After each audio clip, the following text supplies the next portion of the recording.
Welcome to Your Seventh Sense, a show for mission-driven entrepreneurs to evolve into unstoppable and intuitive leaders. Listen to Terry and her guests as they share stories of being powered by angels and intuition to achieve their success. Now let's unlock the power in you with your host, Terry Wildeman. Welcome everyone to this episode of Your Seventh Sense, business powered by angels and intuition. I'm your host, Terry Wildeman, and I'm a speaker, trainer, and a coach, and thrilled to be here today to share with you dynamic insights on how we can incorporate intuition and energy metaphysics in the workplace in a way that it is congruent with the practical and tactical side of ourselves. We often tend to separate them when indeed, when we integrate it all together, we become powerhouses of productivity and we are congruent with mind, body, and spirit. So in order to really do a good job in the leadership role, it's really important to understand that it's necessary to integrate both sides so that you can operate from a highly congruent platform to influence your people, to influence your coworkers, to influence your employees, and to live a life of grace, ease, and flow. Today, I'm really excited to introduce someone who is a good friend of mine who I haven't talked with in a long time, long time. And intuition, actually, the angels brought us back together in a very strange way. We'll talk about that in just a little bit. But I would like to introduce you to Nalini MacNabb. And Nalini is a rock star when it comes to integrating the divine feminine and everything that we do. So Nalini, since I don't have your bio in front of me, can you please share with the audience all about your background, and then we'll get into some discussion on how you came to be where you are today. Sure. Hi, Terry. It is really great to reconnect. I'm really happy to be here. So I'm Nalini MacNabb. Nalini is my author and my teacher name. My given name is Mary, so that's something Terry and I have in common. And I started out in this life, I came in aware.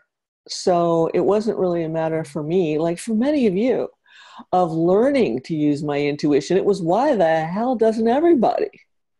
So that as a child was one of my biggest challenges. And I took that into the business world.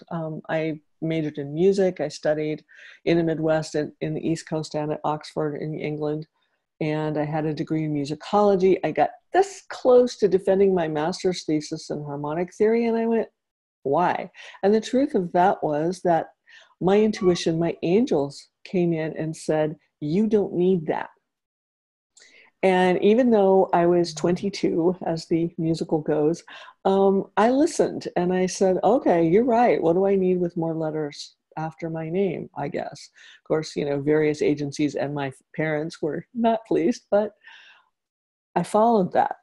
So then from there, it progressed into doing work still in the music world and then moving into computers. And I started working in information technology in 1984, and I spent 20 years moving from writing banking software, so I know exactly how it all works, and then designing databases and building them, and then doing project management. And then finally, my very, very last job was as a VP, corporate vice president of an advertising startup. So I worked in IT for a long time.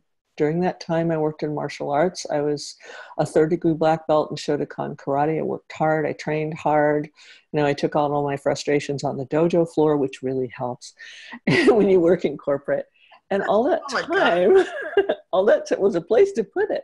And all of that time, I was actually making probably 90% of my decisions based on intuition, angelic guidance, and the support of the divine feminine. Now, did I talk about that in the workplace?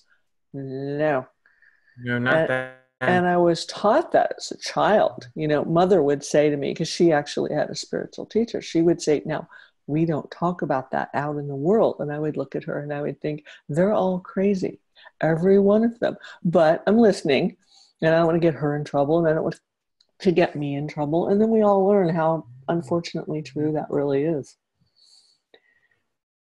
Yeah. So, yeah. And do you find that it's changing a bit today? I do. And I find that it started changing.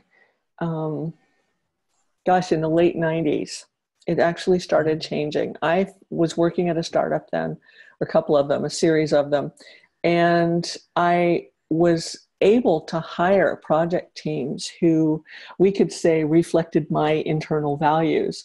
But I was given a little bit more freedom than one usually has in corporation.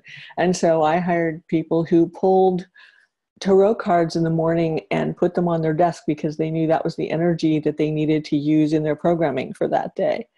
And they didn't care what anybody thought. And of course, I was their manager, so that was mine to deal with. But I used to just tell people, I don't care what they have on their desks, as long as it inspires them and they meet their deadlines and everything works well, let them be who they are. And so Nice. I had a unique team of people that way. So it started to change then. Now, I don't think that there's a young person especially who's working in any kind of information technology who does not acknowledge the ghost in the machine at the very least, and know that there is another force, working beneath this. Yeah. I mean, they grew up on Star Wars the way that we grew up on Captain Kangaroo. So, it's a completely different thing. That's really true. And, it's interesting because I look at Star Wars and I look at Luke Skywalker and I look at Yoda. And when you look at the energy and the lessons that are in those movies, and the other one that I think a lot of our younger kids relate to and the adults is Harry Potter. Yes. The lesson over and over again of really being true to yourself. Yes. And the fear that you're different. Yes. And I don't know about you. And you and I have talked about this in the past because it's been 5 years since we connected, and I think so. And we were brought together. And this is what I wanted to share. Mary was on my mind 2 weeks ago. She was on my mind, and I had to find her. And I'm searching the internet, and I'm looking at her website. There's no way to call you. There was no email on the website. I'm looking all over Facebook. I'm looking all over social media, and I'm like, where the heck is this woman? And I heard the words, look up email. And I'm looking in my email because I have a different email than what I used to use. So I'm looking at everything, turning it inside out and upside down. And sure enough, didn't I find emails from us back to 2013 that when 2013, 2014 was when we lost touch with each other. And on a fluke, I'm like, I'm going to send this to her. I don't know if it's going to reach her. I'm going to send it. And darn, if you didn't respond, I almost fell off my chair. And you had been only in the country, what, how many hours? 20 hours, something like that. I had only been back in country. Yeah. Yeah, you were back. And that's how intense that was, that we needed to get together. Well, I believe it's because you were supposed to be here. And I was sitting in my study in France, and your face kept popping in. And I mean, it's not that I don't recognize my friend Terry. So I kept thinking, Terry, why am I thinking about Terry? Why am I thinking about Terry? And just because I was getting ready to leave the country, so I had gotten rid of my SIM card, turned off the accounts, I was thinking, all right, well, when I get back to the States. So sure enough, there it was. Your email popped in and I just laughed. I'm like, okay.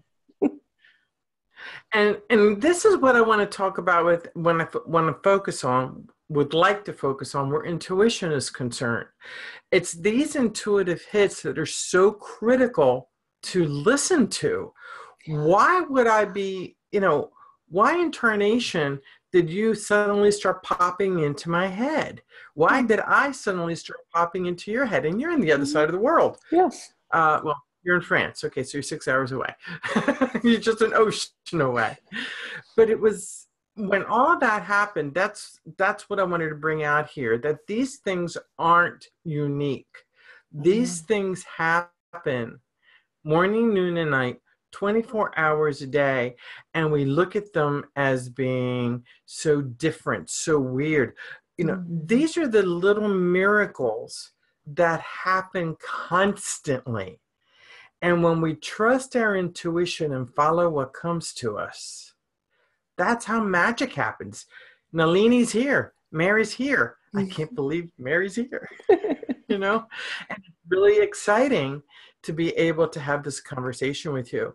So I'd love to know, Mary, what was it that finally literally ejected you out of the corporate world? Because I know there's a whole story there that I have to refresh my memory on that, but Sure. I know there's a story why you ejected out of there.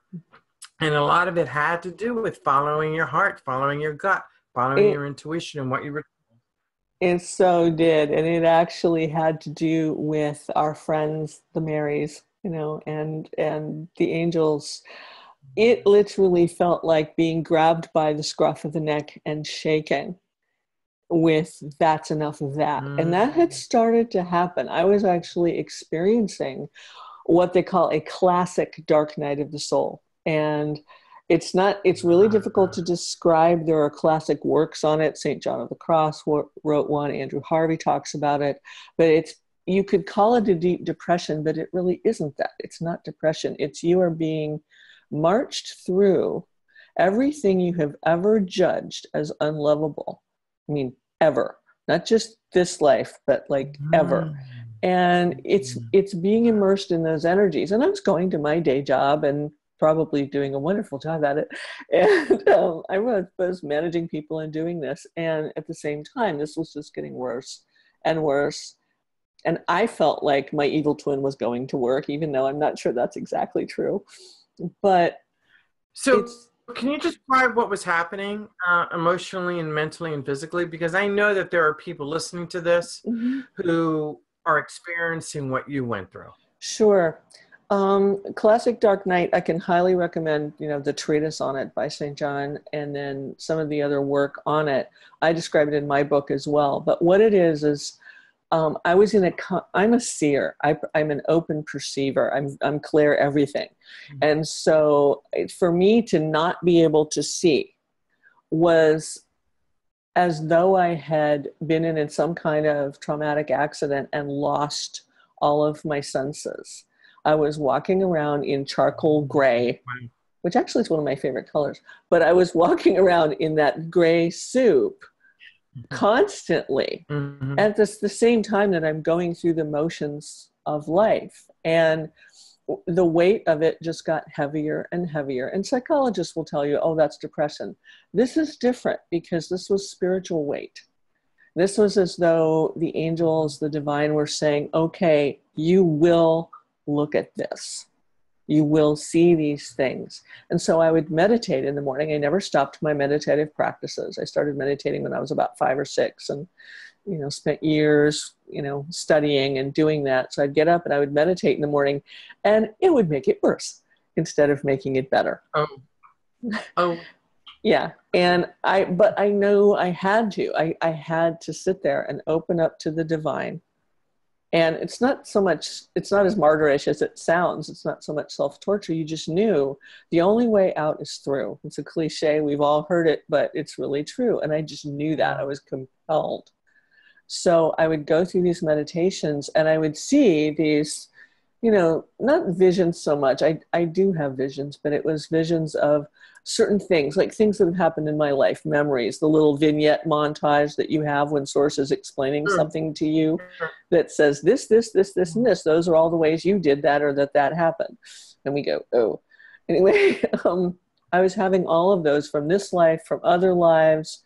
And a lot of it these were things that I would have told you I had come to peace with. And so it wasn't as though I was going through all this huge angst about it. It was just those states of being were rippling through me. And I remember right at the crux of the ejection seat from the corporate world.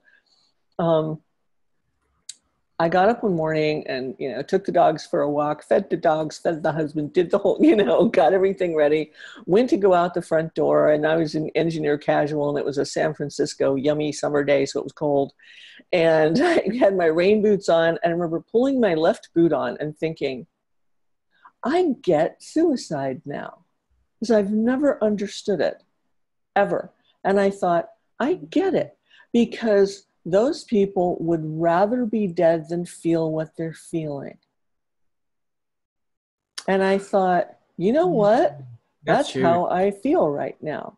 And I thought, what I know about consciousness is that won't help, because you'll still be in the same consciousness, just without a body.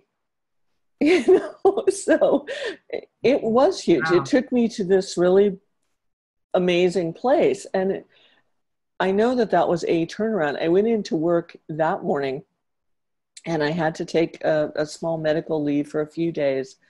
I came back in after the medical leave, just like on a Tuesday, and from the Thursday, and I'd been sacked. And it was like, no, we're letting you go. Well, they had been systematically downsizing. It wasn't a huge surprise, but the way it was done was typically corporate, brutal. And it's like, that's it. Clean out your desk, be gone by 2, Oh, and by the way, we're inviting in that consulting company for IT that you used to work with. We're inviting them in to take this project over this afternoon, classic. And so I said, oh, well, say hi to the guys for me, because they're going to tell you exactly what I've been telling you. But, and did. But I walked out, had to put things in a box and put them in the boot of a friend's car, just some other things, because I was completely unprepared. I had taken the train in. I can tell you've been living in Europe. The boot of the friend's car is the trunk of the car. Americans speak American, not English. What can I say? Oh, by the way, being sacked, if you haven't figured it out yet, means being fired. Fired. Okay. I will endeavor to put my American chip in. I just have to say that. That's all. But anyway, that just, that was the crux of it. Is I remember just sort of sorting everything and getting out of the office and getting back on an earlier train. And I wasn't used to that part of the train schedule, and getting myself home and walking into my living room. And the dogs are like, oh, you're home early and it's not a weekend. And I'm like, yeah. And I just got pushed in. I just got pushed off the cliff. I just got pushed down the chute, and I know it. And I watched this thing close over me. This is, psychic vision. And I went, okay, I've been told the only way out is through. Let's do this. And so I spent probably the better part of the next week meditating as much as I could, which might sound like self-flagellation, and I don't know, maybe it was, but I knew that with each one, somehow there was something that lightened up, and I still couldn't see. I couldn't have told you what it was. And so at that point, I reached out for help, to the people that I know that do readings, people like, like that, just give me a little bit of clarity here. And I had done this about 2 months before, and every single one of them canceled, all within 24 hours. That was source saying, no, you don't get that yet. Yeah, not yet. You're not ready yet. And so at this point, I actually got a phone. I had a dream that I got a phone call from this woman saying she had an opening in her schedule. And then I got up that morning and the phone rang, and it was her secretary saying she had an opening.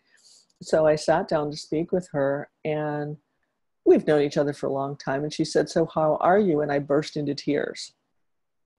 Oh. And what I don't think even you know this about me is I stopped crying when I was 4 years old. And while I was going through all of my awakening, teaching the mystery school process, the 13 years with the teacher, I would try to open that back up. We'd go watch tear jerkers, do these other things like, oh, come on, the emotional body needs to release. Let's do this. Well, I think it all happened that morning. Just the dam broke, and I just started crying. And So she said, yeah, she said, oh, okay, well, let's just jump right in then, because you're clearly not able to speak yet. And she said, oh, this is coming in so very clearly. And one of the guides that she and I share is the goddess Lakshmi. And she said, Lakshmi is coming in and saying, I mean, it's the divine mother in another form. And she's coming in and she's saying, this is your dark night. You know what that means. You've gone through this before. You know the terminology from your study. This is what this is. You're not going crazy. You're not losing your mind. This is what this is. And she described the process that I was building a staircase that went down through my judgments, through everything I had judged as unlovable, and into my own self-created versions of hell. And that there would be a point, and I wasn't there yet, but there would be a point where there wouldn't be any more. And I would know. And this was so clear, and it was just, it rang all of the certainty bells. I said, okay, now that's something I can hold on to. It's not yet, but it's coming. And it did. I can't remember how much longer it was. It wasn't instant, but all of a sudden there was a day, because I would sit and I would meditate and I would say, okay, I think I've assimilated this level, for all the good thinking does you in that state. And I would say, all right, I feel that I'm ready to go down one more. Then there's one day there wasn't a step down. Always before it was, okay, let's take you down to this level. And there wasn't any. And I felt like I was in limbo, like somebody had strapped a harness on me and thrown me off a cliff. And I was just hanging there like, well, all right, what? No direction, nothing. And again, for a seer, that's terrifying. And so I was learning to not let it terrify me. It's like, okay, my perceptual array is gone. So I must trust how I'm guided, because it's the only way I can move in any direction. And I was, yes, that's the one. I was sitting there and feeling that, and just not the trust yet, just like, okay, I'm ready. And here was the Divine Mother in all her, just this burst of light right in front of me. And it was blinding because I was so used to this gray at this point. And she said, turn around. And at this point, I was directionless. I was in meditation. If I'd opened my eyes, I was sitting in my room, but I had no idea. Those words made no sense. And I said, what? She said, turn around. And I felt the intention, and the intention moved me, 180 degrees. And I looked and I saw that staircase that had been described to me, and like a grand staircase, the Scarlett O'Hara type. And, because we all build our own. And along the sides of it were all these characters, some human, some inhuman, some looked like ghosts, some looked like monsters, some looked like children. And these were all aspects of myself, my inner aspects that somehow had been part of this judgment journey. Like they had been judged or cast aside or whatever. And there were shades of them, literally like the ghosts in anime, And without any instruction, it was, the light went to the top of the stairs, and there was just this beckoning hand, come up. And it didn't happen all at once. It took a couple of weeks, I think, of meditations, but at each step, or 3 or 5, in any given day that I went back up, these aspects would come off the sides of the stair. It was just my metaphor, and into my heart. And if I couldn't let them into my heart, I didn't move. And then I remember this one, it was a little boy. It was on the left side, this little tiny boy, and he had this cold little clammy hand, and he put his little cold clammy hand in mine. And we walked up 3 of those stairs together before he finally melted into the heart. And that was the only word he said. Most of them didn't speak. It was all past words, past that kind of mind stuff. But he just went, finally. And then when I was at the top, there was the light, there was the Divine Mother, and she's like, okay, it's finished.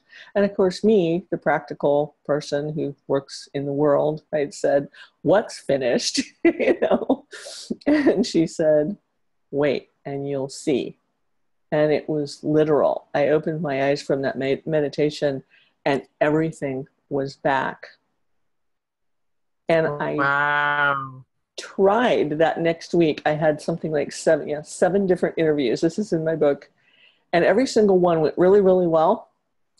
And then something happened. I mean, something just to the point where one of the managers died.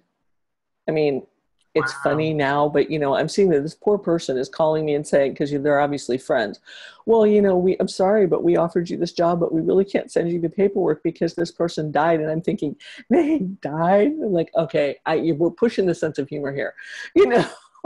I'm like, all right. So clearly I'm not supposed to go back into IT anymore. And that was it. That was the big pivot. So I went up onto my How were you feeling at the time? How was your body feeling? Oh, when you could open your eyes and see. Oh, well, what was your body feeling? What did you know? What did you hear? What did you see? What did you feel? Buzzing. It was effervescent. I mean, I've felt this before, but this was just, you know, like being inside champagne bubbles or something like that. It was just, and so light and so free, just this freedom. Because what the Toltec tradition calls this is dropping your personal history. That's what happened. And you so say that again because the video stopped. Dropping your personal what? The Toltec tradition calls this dropping your personal history. And I didn't know that till afterwards, till I sort of looked into it, what had happened. But yeah, I was just absolutely sitting in light. So yeah, then I went and did what I thought I knew how to do, which was go get some interviews, go back to work, you know, but source was having none of it. Intuition was no. And I kept thinking, okay, what do I do? What do I do? And gradually, you know, there's a lot more of that story, but gradually over time, by following exactly what my intuition said to do and who to contact and where to show up, all of a sudden I had a website and I had clients and the work that I was meant to do had shown up. And it wasn't like an A to Z kind of a thing. It was this step and this step and this step and this step and this step, and then it formed around me. And I find that that's how things happen. Yeah. Nothing happens in a direct line. Okay, nothing happens. And that model has shown itself in the last 48 hours. I've seen or heard that. Now this is the third time. So yeah, 3 times. Just don't go straight up. You know, so there you go. So one of the things you talked about, Mary, when you started sharing your story with us was how connected we are to the Marys. Can you talk about that a little bit more? Because I've never really talked about that on the show. My connection with the Marys. So I would love. Wow. Yeah, really. I talk about intuition. I know. I talk about intuition. Maybe that's time.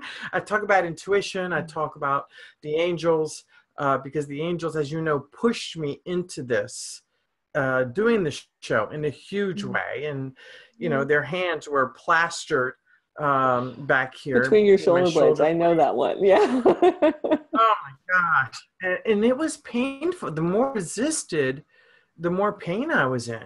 Because you're pushing back and it's like, I don't want any parts of this. I did a radio show for 2 years. I know what's involved. I know the work. Me too. And I was praying to the Marys, but I would still love to have you share with the audience about our Marys. Sure. Well, what we're talking about, I mean, the name Mary actually has as one of its meaning, and there are many derivatives of it. You know, there's Mary, Maria, Mariam. There's, you know, every language has it. And I really truly believe that 50% of the women in the world are named Mary as one of their names. And there's a reason for that. And it's because of this vibration. The name Mary in its original actually means a leader. It's actually a title rather than a name. And it means that we carry, there's a leadership vibe, not like I'm a leader, you're a leader, but that this energy, this archetypal energy leads us through our authenticity into our sovereignty, which doesn't mean we rule over anything but our own egos. And that's what this is, and that's what it does. And it sustains, it nourishes. I mean, they call her the Queen of Heaven, you know, the mother of Jesus for a reason. She's the mother of the light. Light is the intelligence quotient of love. She's the field of love. She's one of its representatives. So there's that Mother Mary, and then there's Magdalena. who was so, vilified. And none of that was true. I mean, there are various, everyone has their stories about it. Whatever they want to believe is fine. But none of that was true. It has to do with these women who were receptacles, vessels for the light, and were able to walk that, which is really what our intuition and our angels and our guides are all helping us to do. We all have that capability. So that connection to the Marys is the connection to that strand or that archetypal energy where they hold and they nurture and they sustain and they guide and they nudge really hard when you when you're not listening and you don't want to take their really good advice. Should I get my picture? Sure. Get my picture out? When we started talking, I said to Mary, I think of her all the time. This Mary MacNabb, Nalini, because of this connection that we have with Mother Mary. And also, you all have heard me talk about the Enchanted Boardroom, and I talk about the boardroom being made up of who it is, non-physical advisors who come from the other side. And Mother Mary and Mother Mary, Mary Magdalene, and Grandmother Anna, which is Jesus' grandmother, and Kuan Yin are all part of my Enchanted Boardroom.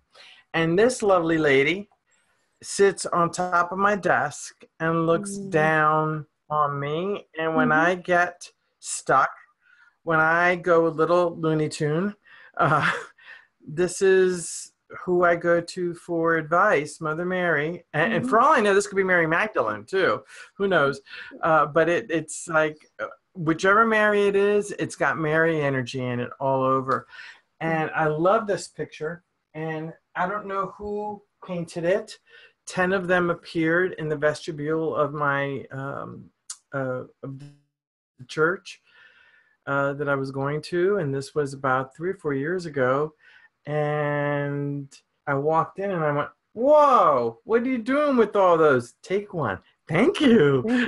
And that was the one that called out to me. It was just the most amazing gift. So it's been sitting on top of my desk and guiding me, working with me intuition-wise. So thank you for sharing that beautiful story with Mary and leadership and knowing that the Divine Feminine is rising. The Divine Feminine is... It's always been there. It's just becoming more in focus in our society.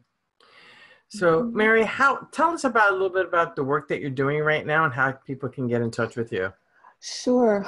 Well, I do one-on-one sessions with people, individual mentoring for helping to attune, like move energy and attune them to their authenticity, how source moves through them, their guidance. It's not about me, it's about the people I work with.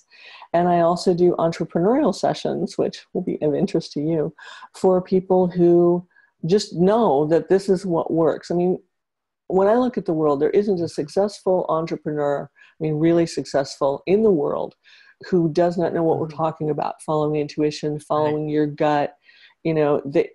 Everybody understands that. There's a way that you can live that, and I do. And so I share that with people and help them to sort of hone and fine-tune and refine how they can do that for themselves, and especially in how they express into the world. We're all here to ladle light. And so how we do that is what lights us up. You can't ladle light into the world if you're unhappy about it. So it's doing that. So that's what I do. I also have a couple of programs, series. One is Living a New Destiny, which is just the group mentoring version of all of that. Another one is the Starstream series, because a lot of us know that we're from elsewhere and there's a way to navigate this world that's different. And so these are transmissions, downloads that help with that on a monthly basis. My website is chaliceofwisdom.com. At least for the moment, I'm redoing it right now, but it's chaliceofwisdom.com, so you can find me there. And the programs are shifting and changing. So yeah.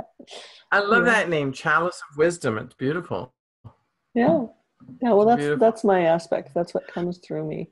I write a lot. I write on Medium, and I have a blog on my website. And the tag there says, I write about wisdom from a place of wonder. Mhm. And can you share with us the name of your book and where can we find it? Sure. The book that I released last summer is called Walk a New Way, and it's on Amazon. So you can find it there, my Nalini MacNabb author page. And then I have some other books that are starting to go up there as well. They're different, but the memoir that tells my story and how I was taken by force, sort of, but actually absolutely voluntarily by source to Right. walk away from everything that I had known to be my life and to be true, and to anything that I would have followed. Not that there was anything wrong with it, but that there was another way. And we all know that that's true, especially just with following intuition and following guidance and listening to our enchanted boardroom. So that's just my story. And what are your last words of wisdom for our audience? Oh, move into your heart. Use that instead of your head. Everybody says that, but the biggest one is listen. Go into that still place and listen. And then the most important thing next to listening is follow through. Do what they tell you to do. Try it. Yes. And it won't be the instant silver bullet result that you think it will be. Most times, a lot of times it will be something you don't want to do. And are you being tested? Maybe. But it's really listen and follow through, and it changes everything, and it will always be the right answer. There's always a solution. We just usually can't see it. They can. That's right. You're right. Well, Nalini, Mary, thank you so very much for being here today. And I'm just so grateful that you're back in the States. I'm grateful that with our interaction, our energies meshed in such a way that within 24 hours we were together. It was really cool. Yeah. I want to thank you for sharing your story with our audience, in the hopes of someone out there listening needs to hear this story, because they're stuck behind a corporate desk miserable, and they're not listening to their intuition. They're not listening to their heart. They're not listening to the voices that keep nudging them different. So thank you so very much. You're welcome. And to our audience, thank you so much for being here. I am Terry Wilderman. I'm your host, and I look forward to sharing more great interviews with you on Your Seventh Sense, business powered by angels and intuition. Take care of yourselves and to your success. See you next time. Unlock the power in you and elevate your seventh sense with our intuitive leadership training programs, masterminds, VIP days, and retreats. To learn more, visit intuitiveleadership.com.